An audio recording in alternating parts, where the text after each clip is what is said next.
우리 이제 바이블 빌리버의 특징 우리 8가지 중에 4가지를 지난 시간에 봤습니다. 그래서 오늘은 5번째 시간을 보도록 하겠습니다. 이제 교회사 역사적으로 보면 초기 바이블 빌리버들 성경을 그대로 믿고 실행했던 그런 바이블 빌리버들이 쭉 지켜온 교리들이 있고 특징들이 있는데 그 중에 또 하나가 지역교회의 독립성을 지키는 것입니다. 이것을 이제 2가지로 표현할 수 있는데요. The autonomy and independency of the local church. 독립성, 지역교회의 독립성을 이제 표현할 수 있거든요. 이거는 이제 독립성이란 특징이고요. 이거는 자치성입니다. 이것이 왜 나오냐면 지금 로마 가톨릭이 시행하는 것처럼 이 교단화 그리고 조직화해서 이 계급화해서 수직적으로 이 기업처럼 수직적으로 명령 체계가 이어지는 것 이것을 이제 이런 형태를 지금 반대하는 거죠. 그게 아니라 각 지역 교회는 각각의 지역 교회마다 거기 안에 있는 질서와 거기 안에 있는 자치적으로 운영이 돼야 되는데 지역 교회들을 모아서 어떤 하나의 이제 단체가 다 지역 교회들을 통제하는 형태. 이것이 이제 거의 모든 이단들의 특징입니다. 자, 로마 가톨릭은 바티칸에서 모든 전 세계에 있는 로마 가톨릭 성당들을 이제 지배하죠.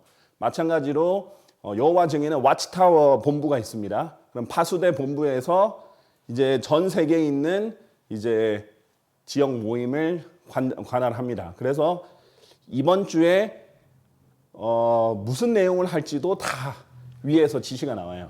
그래서 어떤 내용으로 메시지를 전달해라 이런 것들도 다 나오죠. 안식교도 이제 본부가 있고 그 내용을 이제 주관을 하고요. 몰몬교도 마찬가지고 뭐 통일교, 신천지 다 마찬가지입니다. 이 거대 세력을 이끌려면요. 거대 세력화하려면 무조건 교단화를 해야 돼요. 그래야 거대 세력이 됩니다. 그러면 기업화가 됩니다. 그러면 이제 조직화가 되고 시스템화가 돼서 그런 세력들이 한 권력으로서 하나 뭉쳐가지고 이제 드러나게 되는데 그런 형태는 성경에서 나오는 형태가 절대 아니다. 그래서 각각의 지역에 있는 독립교회가 자치적으로 우리가 예수 그리스도가 머리이기 때문에 자체적으로 하나님께 기도해서 같이 결정을 해야 되는데 그런 독립성을 이제 아주 중요시 여겼고 2000년 역사 동안 이어져 내려왔다라는 겁니다. 자, 그 다음에 이걸 다시 말하면요, separation of church and state에서 정교 분리라고 말할 수도 있습니다. 이제 대대적으로 이제 거의 모든 이단들이 거치는 과정이긴 한데요.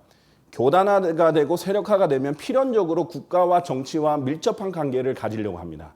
왜냐하면 거대화가 되면 될수록 더 많이 주목도 받고요. 또 정치 세력과 결탁하기에 더 용이해지고 정치 세력과 결탁했을 때 더 많은 힘을 얻을 수 있거든요. 그래서 로마 가톨릭은 이제 대놓고 아예 국가죠. 바티칸 시국이라고 하잖아요. 도시 국가로서 실질적인 외교 관계를 맺고 국가들과 관계를 합니다. 자, 뿐만 아니라 뭐 통일교도 그렇고 몰몬교도 그렇고 몰몬교 같은 경우는 유타주에 미국에 있는 유타주에 모여서 자기들만의 정치 세력을 만들어서 유타주의 국회의원들이라든지 주지사가 몰몬교의 영향 아래에 있게 만들려는 거고요. 신천지도 마찬가지입니다. 정치 세력과 결탁을 해서 자기들이 있는 본부들을 만들고 거기에 있는 시장과 국회의원들이 자기 영향 아래에 있게 만들려고 하고 있고요. 지금도 이제 우리나라 정치에 영향을 계속 끼치고 있습니다. 왜냐하면 결국 많은 사람들의 투표, 많은 사람의 이제 표를 얻는 곳이 정치 권력을 생기기 때문에 그렇게 결탁할 수밖에 없게 되는 것이죠. 자, 그렇게 등등 정치와 종교가 결탁하게 되면 필연적으로 생기는 문제점이 있습니다. 바로 종교가 다른 종교, 자기와 다른 믿음을 가진 사람을 힘으로 누르거나 제압하거나 박해를 하게 되고 물리적으로 무력을 가해서 죽이는 경우가 2000년 역사 동안 대부분 있어도 왔다는 거예요. 실제로 로마 가톨릭이 지배했던 중세시대, 암흑시대는 유럽에서 로마 가톨릭이 아닌 사람들은 화형을 당하고 고문을 당하고 종교재판을 당하고 이단 신문관을 통해서 이렇게 박해를 받아왔죠. 자, 그런 것들을 통해서 우리가 알 수 있는 것은 하나님께서는 정치 세력과 종교 세력이 분리되는 것을 분명히 원하셨다라는 것을 성경적으로 알 수 있고요. 그것을 계속해서 지켜온 그 소수의 모임들, 흩어져 있는 그 소수의 모임들이 초기의 바이블 빌리버들, 성경을 그대로 믿고 실행을 하려고 했던 그런 사람들의 특징이었다는 겁니다.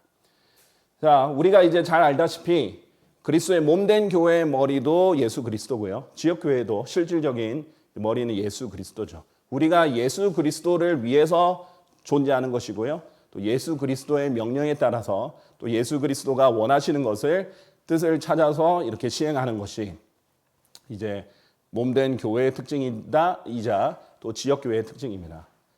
그리고 그분께서는 몸된 교회의 머리시라 예수님을 말하는 거죠. 그분께서는 시작이시오 죽은 자들로부터 첫째로 나신 분이시라 곧 그분께서는 모든 것들 안에 월등함을 지니라 하심이라. 여기서 그분은 교회의 머리시다라는 것을 명확하게 이제 설명하고 있습니다. 자, 그래서 이 교회 위에 지역 교회 위에 누군가 통제를 하려 해서는 안 된다는 거죠. 이는 너희가 길에는 양들과 같았으나 이제는 너희 혼들의 목자와 감독에게 되돌아왔기 때문이라 라고 했는데 이 베드로전서는 믿는 사람들을 향해 쓴 거거든요. 그래서 너희는 믿는 그리스도인을 말하는데 그리스도인이 지금은 너희 혼들의 목자와 감독, 이 목자와 감독은 예수 그리스도거든요. 이 목자와 감독에게로 왔다 그랬는데 예수님도 칭호가 뭐냐면 목자 그리고 감독이에요. 그런데 이 예수님 그러니까 이 목자와 감독은 역할상 이 양들을 먹이는 역할인 목자와 이것을 칭호로 말하는 감독을 말하는 건데 이 지역교회 목사가 결국은 목자와 감독인데 그런데 이것보다 더 높은 위치가 있으면 안 되겠죠. 예수 그리스도가 이렇게 불린다는 거예요. 몸된 교회의 목자와 감독인데 로마 가톨릭을 보면 이 감독이 영어로 비숍이거든요. 이 주교, 대주교, 추기경 등등 이 계급을 놔둬서 감독보다도 훨씬 더 높은 위치에 이렇게 사람을 높입니다. 감리교에서도 감독, 총감독 해서 더 높은 위치에 사람을 올리는 거예요. 근데 예수님조차도 타이틀이 목자와 감독인데 이것보다 더 위에 타이틀을 두려고 하는 것 자체가 잘못된 것이다 라는 것입니다. 자, 그래서 초기에 이 로마 제국과 또 로마 가톨릭의 이 박해를 받을 때 이 그리스도인들은 이런 정치 세력과 결탁하지 않기 위해서 엄청난 희생을 치렀어요. 콜로세움 같은 데서 십자가에 못 박힌다든지 화형을 당한다든지 맹수들의 먹이가 된다든지 이것을 굳이 지킨 겁니다. 쉽게 타협할 수 있어요. 정치 세력과 타협할 수도 있어요. 하나가 되려고 시도할 수 있어요. 조금 타락하더라도. 그러나 절대 그러지 않고 카이사는 우리의 주가 아니다. 이렇게 거부를 하고 또 정치 세력과 결탁하거나 하나가 되는 것을 거부를 해왔습니다. 자, 그리고 이것들이 이제 2000년 역사상 계속 이어져 왔는데요. 로마 제국에서 콘스탄틴을 통해서 로마 가톨릭으로 변경한 것뿐이에요. 로마 가톨릭은 항상 이 정치 세력이 있었어요. 그래서 사람들을 박해하고 죽이고 고문을 할 수 있었습니다. 그러니까 무조건 로마 가톨릭이 아니면 군대의 힘에, 경찰의 힘에 지배당하고 박해를 당하고 고문을 당하는 거예요. 그러니까 사람들이 무서워서 드러날 수가 없겠죠. 그럼 제대로 생활할 수 없겠죠. 그럼 산속으로 가야겠죠. 지하로 가야겠죠. 굴속으로 가야겠죠. 그렇게 숨어 있고 그렇게 피해 다녔던 소수의 제대로 믿는 사람들이 항상 존재해 왔다. 그게 이제 전에도 말씀드렸듯이 알비겐스, 보고마일, 카타리 등등, 폴리시안 등등 다양한 이름으로 존재해 왔다는 겁니다. 자, 그런데 너무나 감사하게 이런 일이 계속 지속될 때 하나님께서 이제 미국을 통해서 기적을 베풀어 주셨어요. 자, 영국에서도 여전히 국가교회, 성공회가 국가교회였죠. 이 국가교회, 가톨릭의 이제 영향 아래에 있는 로마 가톨릭을 지지하느냐, 아니면 개신교를 지지하느냐, 이런 이 왕과 왕비들에 따라서 이 여왕들에 따라서 파벌이 엄청 나눴어요. 그런데 어떻게 됐든 이제 청교도들, 침례교도들 이런 바른 신앙을 가진 사람들에게는 신앙의 자유가 잘 주어지지 않았어요. 그래서 신앙의 자유를 찾기 위해서 그런 바른 신앙에 있는 사람들은 영국을 떠났습니다. 자, 청교도는요, 여러분이 아셔야 될 게 어떤 종파가 아닙니다. 청교도는 쉽게 말하면 이 장로교도 아니고 감리교도 아니고 침례교도 아니지만 대부분 순수한 신앙을 지키기 위해서 이 국가 종교의 반항을 이렇게 반대를 했던 사람들을 청교도라고 했어요. 그래서 이 청교도 중에는 침례 교도들이 다수가 있고요. 그 중에는 또 장로교도 있었고, 그 중에는 감리교는 이제 뒤에 세력이니까 개신교도 일부 있었습니다. 자, 어쨌든 그런 국가 정치와 세력이 이제 종교가 합쳐진 것을 반대해서 청교도들이 영국을 떠납니다. 그리고 이 영국을 떠나서 미국에 이제 정착을 했는데 이제 미국에서 새롭게 나라가 시작이 되면서 이 헌법에 들어가게 돼요. 종교의 자유가 들어가게 돼요. 자, 여기에서 이제 수정헌법, First Amendment라고 하거든요. 이제 헌법을 먼저 세워놓고 가장 처음에 수정으로 해서 헌법을 넣은 것이 종교, 언론 및 출판의 자유 및 집회 및 청원의 권리 이런 뜻인데요. 자, 지금은 우리가 너무나 당연하게 종교의 자유를 얘기하지만 예전에는 종교의 자유가 없었습니다. 자, 국가 종교가 있었어요. 그러면 국가가 믿는 종교를 다른 사람들이 믿어야 될 의무가 있었습니다. 그래서 영국이 카톨릭을 믿는다 그러면 카톨릭을 다 믿어야 되는 의무가 있었고요. 그러면 카톨릭을 지지하지 않는 사람들에게 숙청이 일어나고 박해가 일어났고요. 영국이 이제 성공회를 믿는다 그러면은 영국 국교회가 성공회니까 성공회를 믿어라 이렇게 하면서 강제적으로 의무가 있었어요. 하지만 종교의 자유가 있다. 국가가 무엇을 믿든지 상관없이 아니면 국가 자체는 어떤 종교를 선택하지 않고 개개인별로 종교를 선택할 자유가 있다라고 이렇게 한 것이 이제 수정헌법 1조에 들어간 거죠. 그래서 종교의 자유가 이제 들어가면서 여기서는 뭐라고 말하냐면 의회는 종교를 만들거나 자유로운 신앙 활동을 금지하거나 발언의 자유를 저해하거나 출판 자유, 평화로운 집회의 권리, 그리고 정부에 탄원할 수 있는 권리를 제한하는 어떤 법률도 만들 수 없다. 자, 헌법이 모든 국가의 법률의 위이기 때문에 상위의 법률이기 때문에 어떤 법도 종교를 만들거나 아니면 자유로운 신앙을 금지하는 것을 만들 수 없다라는 헌법이 제정이 되는 거예요. 사실 엄청난 발전입니다. 그 전에 지금 보세요. 중동에 보면 대부분 어때요? 국가 종교가 이슬람이잖아요. 그러니까 이슬람을 믿지 않으면 추방을 당하던 아니면은 뭐 제한을 당하던 심지어는 심한 곳은 박해를 받고 감옥에도 갈 수 있는 그런 국가 종교예요. 자유가 없어요. 포교를 할 수 있는 자유도 없어요. 복음을 전파하면 안 됩니다. 또 개인용 성경은 허락되는 곳이 있어도 남들에게 성경을 선물로 주는 것도 안 돼요. 판매도 안 돼요. 그런 식으로 제한이 된단 말이에요. 그러니까 당연히 중동 국가에서는 어때요? 당연히 그 이슬람만 믿어야 되는 거죠. 그러니까 거기서 태어난 사람 자꾸 이슬람만 태어나는 거예요. 그렇게 해서 숫자를 늘린 겁니다. 로마 가톨릭은 어떻게 해서 숫자를 늘렸나요?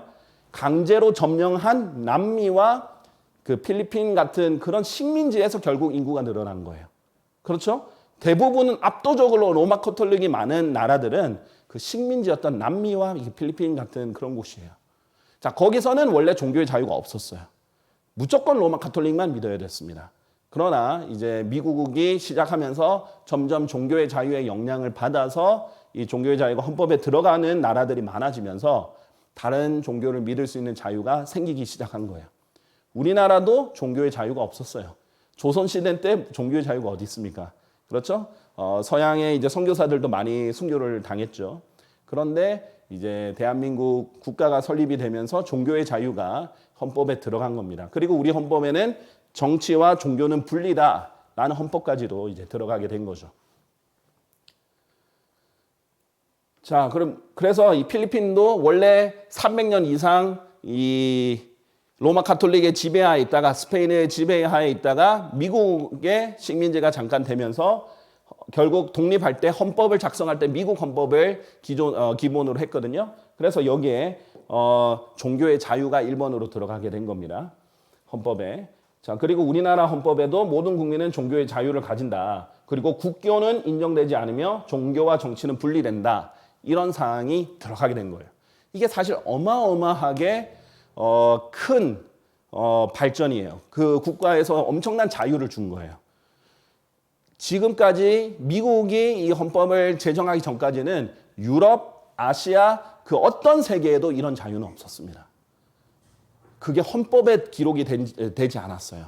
그러나 너무나 감사하게 이 이후로 킹제임스 성경으로 시작한 미국을 이후로 하나님께서 킹제임스 성경의 영향력으로 사람들에게 종교의 자유와 정치와 국가가 분리되게 해주셨어요.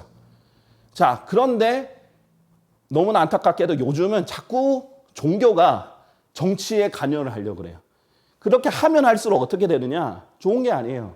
정치가 종교를 관여할 그걸 여지를 주는 거예요. 지금 미국 같은 경우에는 코로나 사태 때 미국 정부에서 이제 그 교회에서도 이렇게 모이지 마라, 사람들 많이 모이지 마라 할 때 교회도 예외 없이 명령을 내렸어요. 그러나 미국에서는 그 명령을 따르지 않았어요. 대부분의 교회가 이를 저항을 했어요. 왜냐하면 국가는 종교에게 뭐라 할 수 있는 자유가 없다. 우리 교회에게 뭐라 하지 마라. 그렇게 해서 심지어 승소도 하고 헌법상 이렇게 할 수 없다, 관여할 수 없다라는 것을 인정하고, 미국에서는 실제로 교회를 그때 갔다고 해서 잡아넣거나 이렇게 승인을 할 수 있었던 곳이 없었습니다. 거의 대부분 승소를 했죠. 캐나다 같은 경우는 워낙 이제 진보적인 성향이 강해서 이제 목사들이 잡혀간다든지 그런 부분이 있었지만은, 미국은 이제 그 자유가 아직도 그 성향이 굉장히 강하죠. 근데 한국에 와서는 제가 깜짝 놀랐어요. 한국에 있는 대부분의 교회들은, 특히 큰 교회일수록 그 목소리를 못 내는 거예요. 아니, 왜 정치가 우리 교회에 간섭을 하느냐, 분리다, 하지 마라, 이렇게 했어야 되는데, 이 미국 같은 경우에는 정말 피를 흘려서 쟁취한 사람들이고요. 한국은 그런 피를 흘려서 쟁취한 게 아니라 그냥 혜택을 받은 사람이라서 이 가치를 잘 모르는 겁니다. 그래서 어쨌든 이 킹제임스 성경의 유산이거든요. 그래서 이런 종교의 자유는 결국 그 바이블 빌리버들의 킹제임스 성경을 믿는 사람들의 유산이다라는 것을 우리가 알 수 있습니다. 자, 사도행전 22장 25절 보세요. 자, 그렇다고 해서 보세요. 그리하여 그들이 그를 가죽끈들로 결박하는 동안 바울이 곁에 서 있던 백부장에게 말하기를, 선고가 내려지지 않은 로마인 남자를 채찍질하는 것이 당신들에게 합법적이냐 하였더라 라고 했어요. 자, 그렇다고 해서 이제 우리가 뭐 대한민국 시민이 아닌 건 아니잖아요. 그리고 우리나라 각자 국적이 있잖아요. 그것을 복음을 전파할 때 사용하고 싶으면 얼마든지 사용할 수 있어요. 자, 예를 들면 지금 바울 같은 경우에는 자기가 이제 로마 시민이란 말이에요. 그런데 이 로마 시민을 함부로 붙잡아 가지고 채찍질을 한 것을 지금 따집니다. 자, 왜 따졌느냐? 그냥 자기가 억울해서 따진 게 아니에요. 이 사람들이 그 뒤로 무서워해서 복음을 방해하지 못하도록 이 시민권을 활용한 거예요. 자, 얼마든지 복음 전파를 위해서 자기가 가지고 있는 것 중에 활용할 수 있으면, 합법적으로 활용할 수 있으면 활용할 수 있습니다. 자, 복음을 전할 때 대한민국 국민이라는 것이 이제 도움이 된다. 그러면 얼마든지 대한민국 여권 파워가 세계 2위이기 때문에 활용할 수 있어요. 미국 사람은 미국 사람이기 때문에 복음을 전파하러 갈 때 훨씬 유리한 게 있어요. 예를 들면 우리나라 사람은 북한 안에 못 들어가지만 미국 사람은 북한으로 관광도 들어갈 수 있는 거 아니에요? 그럼 활용할 수 있는 게 있으면 활용을 할 수도 있겠죠. 자, 그런 거를 아예 뭐 활용하지 말라 이런 것들이 아니에요. 분리가 되고 간섭이 되고 통제가 되면 안 된다라는 것입니다. 자, 그리고 또한 성경의 정확한 원리는요, 너희가 이 이름으로 가르쳐서는 안 된다고 우리가 너에게 엄하게 명령하지 아니하느냐라고 종교 지도자들, 보세요. 이스라엘은 정치와 종교가 합쳐져 있는 나라였어요. 그래서 종교 지도자들이 또한 국가 세력을 가지고 있었습니다. 정치 세력을 가지고 있어서 이 사도들을 붙잡아 놓고 예수님에 대해서 얘기하지 마라 이렇게 하고 협박을 했습니다. 그런데 보라, 너희가 예루살렘을 너희의 교리로 가르쳤으니 이 사람의 피를 우리에게 돌리려는 의도로다 하였더라. 그때 베드로와 다른 사도들이 대답하여 이같이 말하였더라. 우리가 사람들보다는 도리어 하나님께 순종하는 것이 마땅하도다 라고 했어요. 사람들에게 순종하는 것보다는 하나님께 순종하는 것이 더 마땅하다. 자, 이것이 항상 위입니다. 우리가 아무리 국가에 속해 있고 그렇게 해도 하나님보다 더 위일 수는 없어요. 자, 하나님의 명령에 따라 우리가 당연히 국가의 법에 순종하고 따라고 해야 돼요. 그 질서에 따라야 돼요. 그런데 그 국가 법이 하나님의 법을 대적하거나 우리가 복음을 전해야 되는데 못하게 막거나 아니면은 상실되게 한다면 당연히 우리는 차라리 박해를 당하더라도 하나님의 법을 더 선택해야 돼요. 자, 그런 이 질서의 위치가 있죠. 그래서 로마서 13장 2절에 보면 기본적으로 우리가 권세에 저항하면 안 돼요. 하나님의 법령에 저항하는 겁니다. 그러면은 국가법도 잘 따라야 되고 국가 권위도 잘 따라야 돼요. 그런데 그리고 저항하는 자는 스스로 단죄를 받는 겁니다. 옳은 것이 아니죠. 그래서 초기 그리스도인들은 어떻게 했느냐면요. 로마 제국, 지금 이 로마서 13장을 쓸 때 로마 제국의 황제들이 그리스도인을 박해하고 있을 때예요. 그럼에도 불구하고 바울은 위로부터 오는 권세에 복종하라는 거예요. 그래서 초기 그리스도인들은 정치 운동을 한 게 아닙니다. 데모를 벌려서 황제는 물러나라 이렇게 한 게 아니라 그냥 복음을 전하다가 박해받고 감옥에 갇히고 차라리 사형을 당한 거예요. 차라리 고문을 받고 그렇게 순교를 대신 택했지 어떤 정치적 활동을 한 게 아니에요. 그래서 우리는 우리의 일은 정치에 관여하는 것이 아닙니다. 하나님께서 너무나 은혜롭게 킹제임스 성경과 미국을 통해서 분리를 시켜준 것을 계속 종교가 정치를 관여한다고 이렇게 해버리면 결국 정치는 종교에게 관여를 하게 될 거예요. 더 많은 영역에 있어서. 그러면 퇴보하게 됩니다. 그래서 차라리 순교하더라도 차라리 그 악법에 잘못된 그 국가법에 우리가 목이 달아나거나 감옥에 갇히더라도 우리는 복음을 계속 전하면 되고 우리가 하나님의 일을 더 우선순위 두고 해야 되지 우리가 오히려 정치운동을 하면 되는 것이 아니다라는 것입니다. 자, 6번, 여섯 번째 보면요. 모든 성도들이 제사장이라는 만민 제사장을 교리를 믿었습니다. The priesthood of all believers 입니다. 모든 믿는 사람이 다 제사장이다. 이 말은 무엇이냐면 로마 가톨릭은 사제라고 해서 사제가 제사장이란 말이거든요. 이 사제 계급과 평신도 계급을 나눴어요.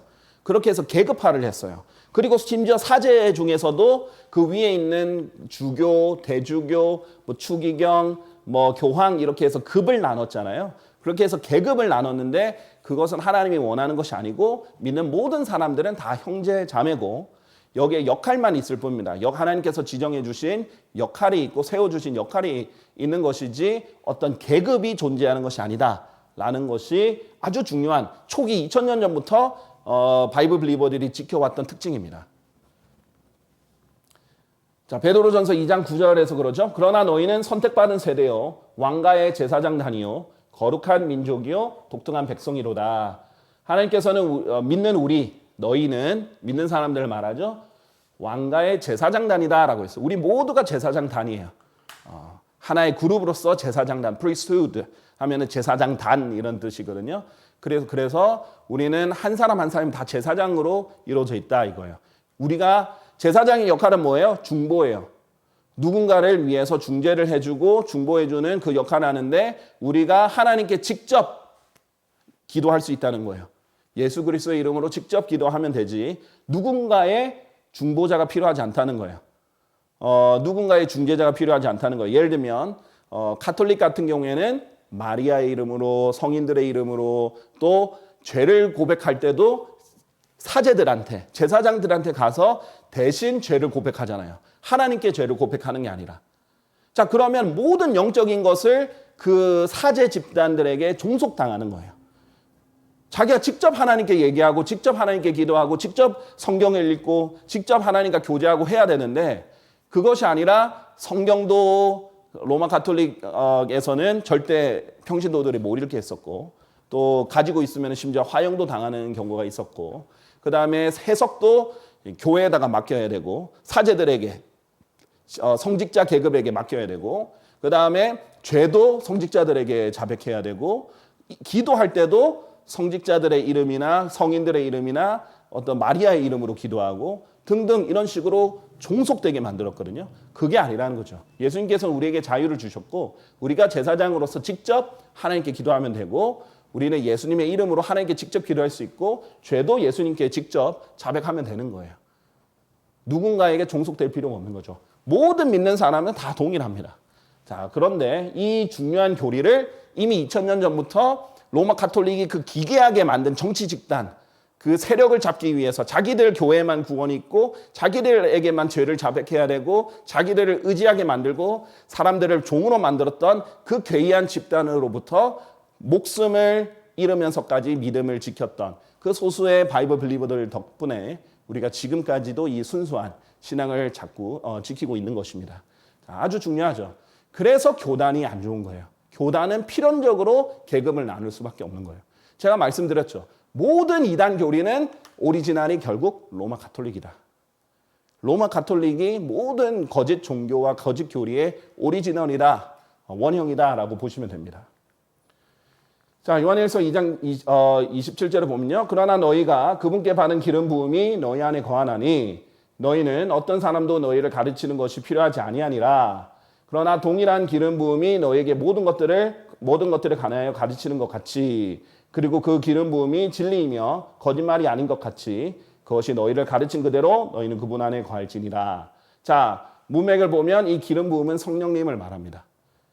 너희가 그분께 받은 기름 부음이 너희 안에 거한다.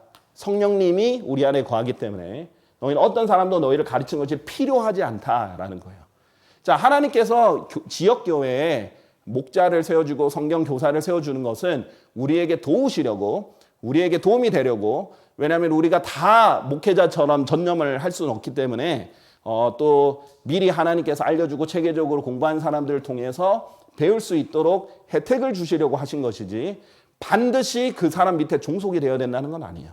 우리가 다 하나님께 기도하고 성경을 읽고 그대로 정확한 원칙에 따라 읽기 시작하면 하나님께서 조명을 주시고 지혜를 주셔서 이해할 수 있게 될 수 있습니다. 그래서 교회 일주일에 한 번 일요일 날 교회에 나와서만 배우는 것이 아니라 매일의 교제 가운데서 얼마든지 배우고 성장할 수 있죠.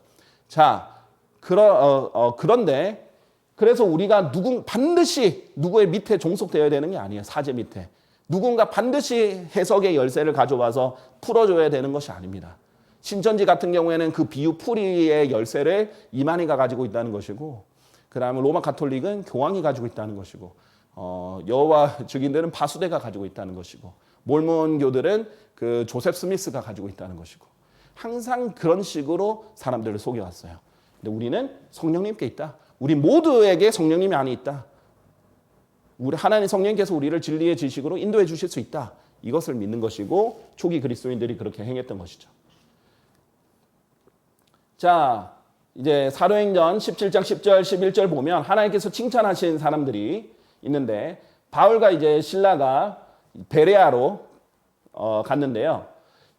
이들이 데살로니가에 있는 자들보다 이 베레아에 있던 사람들이 더 고상했던 이유가 뭐냐면 그들이 온 생각을 다해 준비하여, 자, 하나님의 말씀을 들을 때 잘 준비해서 오는 거예요. 하나님의 말씀 마음을 잘 준비해가지고 오는데 생각을 다해서 이렇게 잘 받아들일 준비를 다해서 하나님의 말씀을 받아들였는데 그것들이 정말 그러한가 하여 매일 성경 기록들을 찾아보았기 때문이라.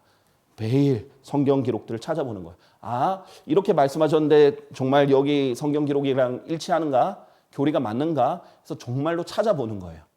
자, 이랬던 사람을 하나님께서 고상한 사람이다라는 거예요. 결국 성경은 본인이 직접 찾아보고 입증하고 했을 때 자기 것이 되는 거예요. 그래서 하나님께서는 모든 성도들이 제사장이기 때문에 누구에게 종속될 필요가 없다는 자유를 주셨단 말이죠. 12제자들에게 일찍부터 말씀하신 게 뭐예요? 너희는 저 정치 지도자들처럼 되지 마라. 저 지배자들처럼 되지 마라. 너희가 오히려 높아지려면 오히려 낮아져라. 너희가 다스리려면 너희가 먼저 섬겨라. 완전히 180도 다른 세상의 지배 체계와 180도 다른 그 본을 보여주셨단 말이에요. 그런데 교회가 세상과 동일한 체계를 가지고 있고 동일한 이 영어로 hierarchy, 통치 체계를 가지고 있다면 그것은 반드시 성경과 잘못된 상치된 것이다 라는 것을 알아야 됩니다. 그래서 독립교회들이 성경적인 거예요. 자, 마태복음 23장 9절, 그리고 땅 위에서 어떤 사람도 너희 아버지라고 부르지 말라. 분명히 그러셨죠? 이는 너희 아버지는 한 분이시오 그분께서는 하늘에 계시기 때문이라 라고 했어요. 자, 분명히 종교 지도자를 이 땅 위에서 아버지라고 부르지 말라고 했어요. 문맥은 이 종교 지도자를 말합니다. 여러분이 실제로 여러분이 태어난 여러분을 낳아주신 여러분의 아버지를 아버지라고 부르지 말라는 게 아니라 종교 지도자를 아버지라고 부르지 말라 했는데 대놓고 아버지라고 부르는 종교가 있죠. 바로 로마 가톨릭입니다.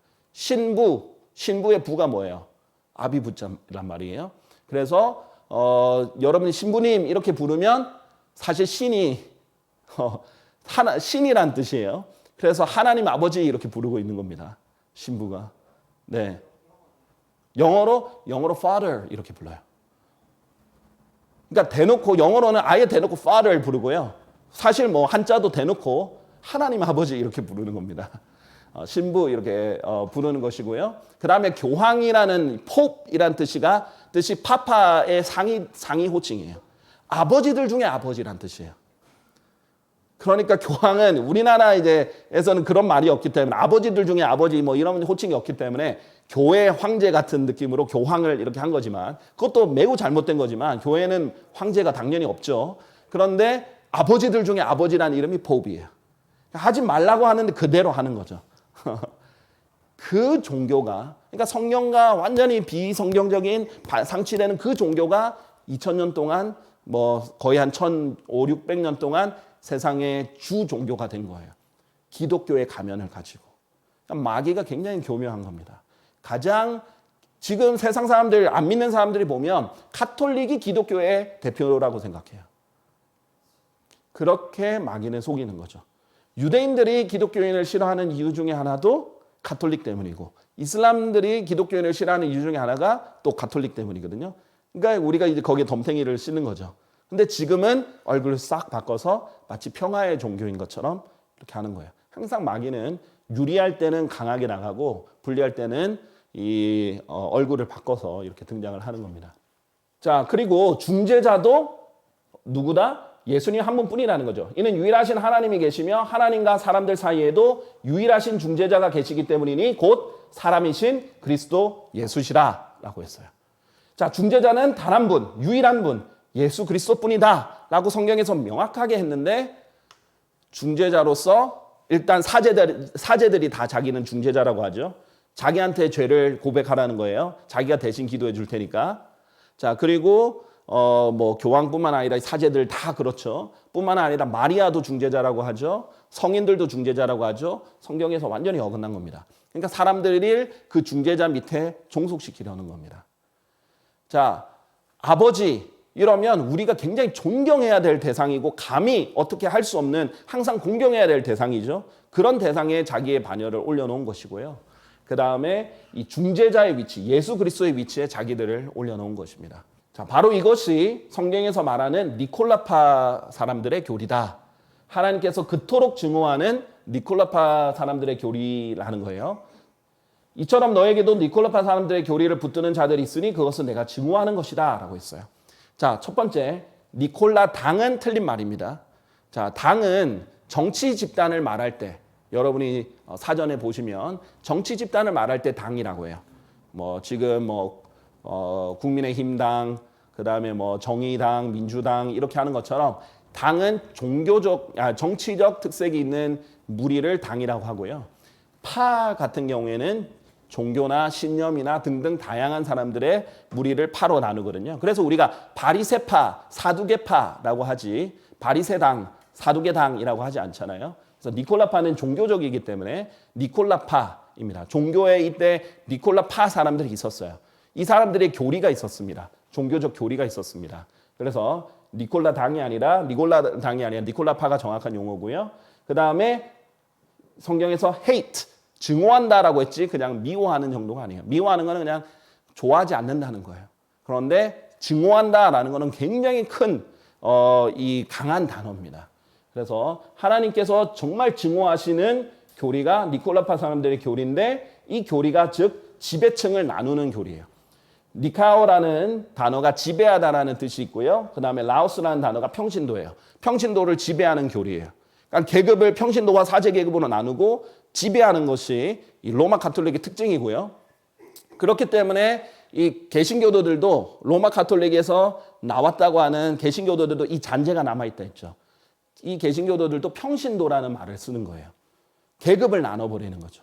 그렇게 하면 잘못된 용어다라는 것을 알 수 있고 이것이 아직도 기독교에게 깊숙이 침투해 있는데 너무나 다행히도 독립침례교회는 아직도 바이블 빌리버는 2000년 동안 이 신앙을 계속 지켜오고 있다는 거예요. 너무나 감사하게도. 자, 다음 바이블 빌리버의 2000년 동안의 특징 중에 하나는 예수님의 임박한 재림을 믿는다. 아주 중요한 교리입니다. 그리고 매우 실제적인 교리예요. 영어로 imminent return of Christ, 임박한 재림. 이제 곧 예수님 오신다. 항상 예수님 곧 오신다. 이것을 믿고 있었던 사람이라는 거예요. 자, 이것이 왜 중요하냐면요. 바로 이것이 전천년주의와 후천년주의와 무천년주의를 가르는 기준이 되기 때문이에요. 자, 여러분이 이제 심지어 가톨릭에 다녀도 예수님이 뭐 다시 오신다 정도는 다 알 거예요. 개신교를 다니든 가톨릭에 다니든 뭐 침례교를 다니든 다 알 겁니다. 하지만 그냥 지식적으로 예수님 다시 오신대 라고 믿는 거랑 여러분 중에 이제 저도 그랬고 여러분 중에 개신교회나 성당에 다니다가 독립침례교회에 왔을 때 가장 큰 특징 중에 하나로 사람들이 인식한 게 뭐냐면 예수님이 다시 오시면 굉장히 소망한다는 거예요. 그냥 말로만 그래 오시지 정도가 아니라 정말 속히 오시길 바라고 이제 곧 오시겠지 언제 오실까 이렇게 바란다는 거죠. 왜 이렇게 실질적으로 다르냐? 아예 교리가 다르기 때문이에요. 자, 전천년주의 우리 이제 침례교들이 믿는 바른 신앙인 전천년주의라는 건 뭐냐면 이 계시록 20장에 보면은 1000년 동안 예수님이 지상에서 통치하시잖아요. 예수님이 이 땅에 다시 오시면 그때 정말 이상적인 왕국이 이 땅에 이 세상에 펼쳐집니다. 이때 전쟁은 사라져요. 이때 예수님께서 완전히 공의와 의로 화평으로 다스립니다. 정말 1000년 동안 전쟁이 없는 그런 그렇죠. 우리 아무도 성공시키지 못했던 게 이 지구상에서 전쟁을 없애는 거잖아요. 근데 정말 전쟁이 없고 평화롭고 의롭고 화평한 이 천년 왕국을 예수님께서 직접 통치하실 건데 이것은 예수님이 오셔야만 가능하다는 게 전천년주의예요. 예수님이 이 천년 왕국 전에 오셔서 천년 왕국, 이 유토피아, 이상적인 왕국을 이루신다라는 게 전천년주의입니다. 자, 그런데 후천년주의, 무천년주의는 뭐냐? 예수님이 오시기 전에 자기들끼리 이 유토피아를 이루겠다는 거예요. 예수님 없이 이상적인 왕국을 자기들 힘으로 세상을 바꾸겠다는 거예요. 세상을 이상적인 왕국으로 바꿔서 천년 왕국이 이 땅에 우리의 힘으로 이루고 나서 예수님이 오신다 해서 후천년주의라고 하거든요. 근데 그것은 매우 성경적입니다. 성경에서 분명히 세상은 갈수록 악해진다. 점점 더 악해진다라고 말했고요. 마지막 날들 또 마지막 시대들은 하나님께서 더 악이 가득한 왕국이라고 했기 때문에 점점 더 좋아지지 않아요. 그럼 성경이 틀린 거예요. 더 악해지다가 예수님 오셔서 심판하시고 새로운 왕국을 세우시는 거지. 이게 우리가 예수님이 없이도 우리가 너무 잘해가지고 세상을 변화시키고 이 정부를 변화시키고 정치 운동을 해서 막 좋은 왕들이 나오고 대통령들이 나와서 아주 좋은 왕국을 다 만들어 놓으면 예수님이 할 일 없이 그냥 오시는 게 아니라는 거죠. 그렇기 때문에 실질적인 믿음이 달라요. 그렇기 때문에 전천년주의, 이 성경적인 전천년주의를 믿는 사람은 예수님이 속히 오시길 간절히 바라는 거예요. 왜냐하면 이 땅에 일어난 모든 불의한 것들, 전쟁들, 잘못된 거는 우리가 해결할 수 없는 것을 성경적으로 정확하게 인정하고 이 세상은 악한 세상이라는 걸 인정하고 예수님 오시길 바라는 거고요. 후천년주의나 무천년주의에 속한 사람들, 로마 가톨릭과 개신교도들의 신앙이 대부분 그렇죠. 그 사람들은 자기들이 세상을 바꾸려고 세상 정치 활동에 자꾸 끼어듭니다. 그리고 예수님은 나중에 오시는 걸로 믿기 때문에 그렇게 간절히 바라지 않는 거예요. 자, 이것이 아주 큰 차이인데요. 데살로니가 전서 4장 16절 17절 보면 예수님의 오심이 이제 두 단계가 있죠. 이 다시 오심, 재림의 두 단계가 있는데 공중 재림이 있습니다. 공중 재림은요. 주께서 친히 하늘로부터 내려오시리니 한호와 천사장의 음성과 하나님의 나팔소리와 함께 하시리라. 그리하면 그리스도 안에서 죽은 자들이 먼저 살아나리라. 그 다음에 살아서 남아있는 우리도 구름들 속으로 그들과 함께 붙들려 올라가 공중에서 주를 만나리라. 이게 공중재림이에요. 이게 그리스도인들의 휴거죠. 그리스도인들이 예수 그리스도 안에 있는 사람들, 그리스도인들이 공중으로 휴거가 돼서 이제 만나게 되고 그리하여 우리가 영원히 주와 함께 있으리라. 이게 공중재림입니다.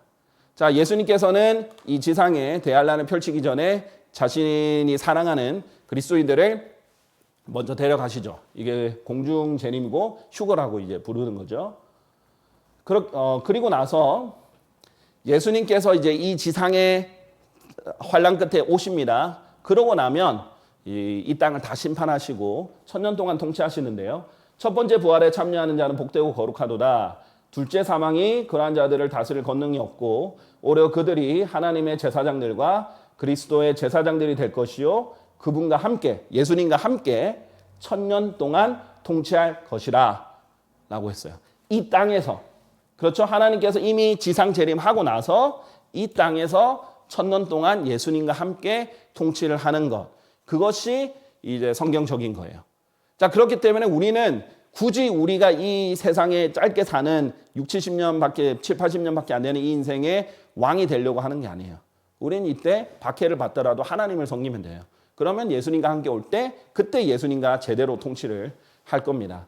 이것이 이제 전천년주의 신앙인데 그렇기 때문에 우리는 안간 힘을 써도 세상을 바꿀 수 없어요. 세상은 점점 더 좋아지지 않습니다. 세상은 성경에 따라 여전히 마귀가 다스리고 있어요. 이 세상을 예수님 심판하러 오셔야만 이게 가능합니다. 자, 그래서 평화의 왕이신 예수 그리스도가 오시기 전에는 이 땅에 평화가 오지 않는다. 이것이 전천년주의 신앙이고요. 그리스도인이 이 땅의 평화를 이룩하면 그때 예수님께서 오신다. 이것이 우천년주의 신앙이에요. 자, 좋게 표현하면 이렇게 표현하지만은 나쁘게 표현하면 예수님을 배제하고 자기들이 이 땅을 변화시킬 수 있다고 믿는 순진한 생각이죠.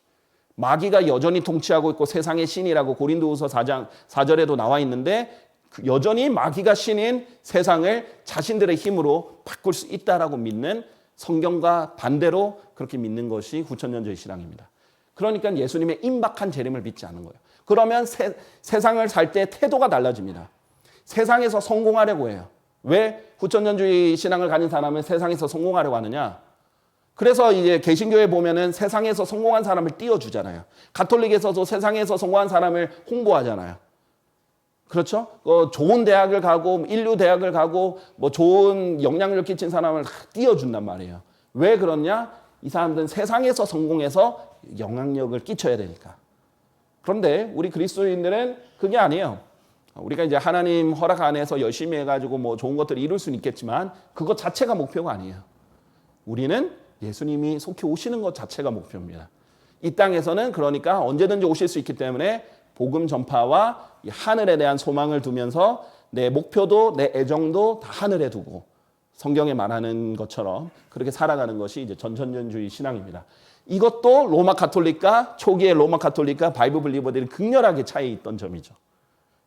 너무나 하나님께서 보여주신 거예요. 교회사를 그래서 알면 바른 신앙이 무엇인지를 명확하게 알게 돼요. 로마 가톨릭과 반대되는 그 신앙을 2000년 동안 유지를 해온 거예요. 예수님의 임박한 재림을 믿었던 것이죠. 자, 그래서 우리가 늘 알아야 되는 것이 성경에서는 꼭 적그리스도가 나타나야만 예수님 오신다 그렇게 안 했어요. 예수님 우리가 휴거되고 나서 적그리스도가 정체를 드러날 수도 있습니다. 자, 그리고 이것도 구천년주의 신앙에서 잘못 가르치는 거죠. 복음이 땅끝까지 전해져야만 온다. 이것은 대환란 때 왕국 복음이 땅끝까지 전파되면 그때 예수님 오신다는 거지. 지금 교회 시대 말하는 게 아니거든요. 그리고 뭐 성전이 건축되어야만 오신다. 절대 그렇지 않아요. 성전이 건축이 될 징조가 보이면 예수님 오시는 게 다 가깝겠구나 라는 건 알 수 있어요. 그러나 우리가 휴거되고 나서 성전은 건축될 수도 있어요. 그런데 마치 예수님보다 더 성전 건축을 더 기다리게 된다든지 적그리스도를 더 기다리게 되는 그런 것들은 우리의 신앙이 없어요. 자, 생각해 보세요. 자, 만약에 성전이 건축되어야만 예수님 오신다. 그렇으면 어떻게 바울이 어떻게 사도 요한이 예수님이 빨리 오시기를 자기 때 오실 거라고 믿을 수 있었겠어요? 그렇죠? 사도 요한은 특히 성전이 파괴된 뒤의 사람인데 요한계시록을 쓸 때로 그렇죠.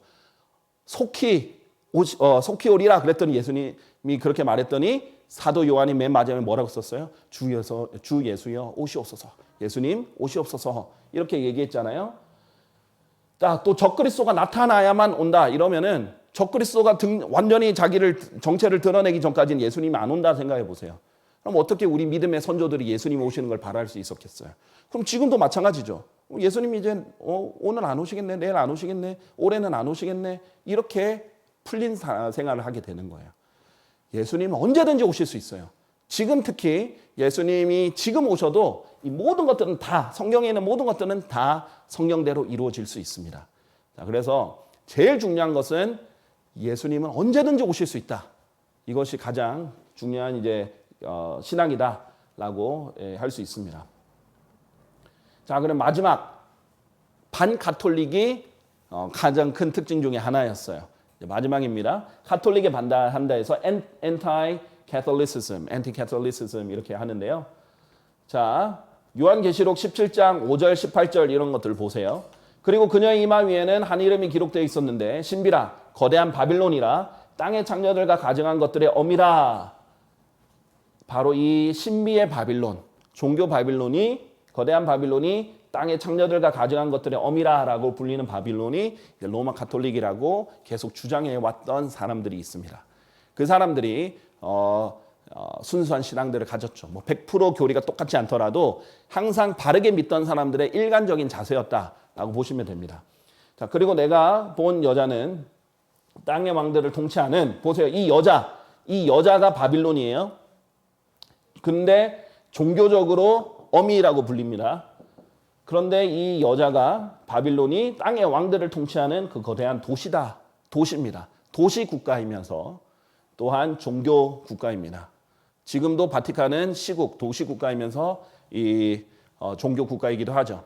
물론 이 마지막 때에 이름은 바뀔 수도 있어요. 로마 가톨릭이 이제 에큐메니컬 운동, 종교 통합 운동을 통해서 전 세계에 있는 종교를 통합하면 이름을 바꿀 수는 있겠죠. 뭐 그렇죠. 뭐 신천지처럼 이름을 신천지 이렇게 바꾸듯이 얼마든지 바꿀 수는 있어요. 그러나 뿌리는 그거예요. 로마 가톨릭. 그렇죠. 지금까지 이어왔던 그 로마 가톨릭입니다. 자, 그래서 종교 개혁을 일으켰던 사람들, 특히 마틴 루터는 로마 가톨릭이 잘못된, 특히 구원과 관련해서 잘못된 교리를 반박하면서 종교 개혁을 일으켰고 성경을 번역을 했죠. 바른 성경을 번역했던 사람입니다. 단지 바벨론 왕국이며 바로 적그리스도의 왕국일 따름이다. 지금 교황을 얘기하는 겁니다. 바티칸을 얘기하는 거예요. 마치 교황은 자신이 하나님인 것처럼 교회 안에 앉아 있으면서 그의 가르침과 의식으로 영원한 죄와 파멸을 증가시키는데 누가 죄의 사람이고 누가 파멸의 아들인가? 죄의 사람, 파멸의 아들은 적그리스도의 호칭입니다. 이러한 모든 상황은 여러 세기 동안 교황의 행포에 의해 이루어졌다.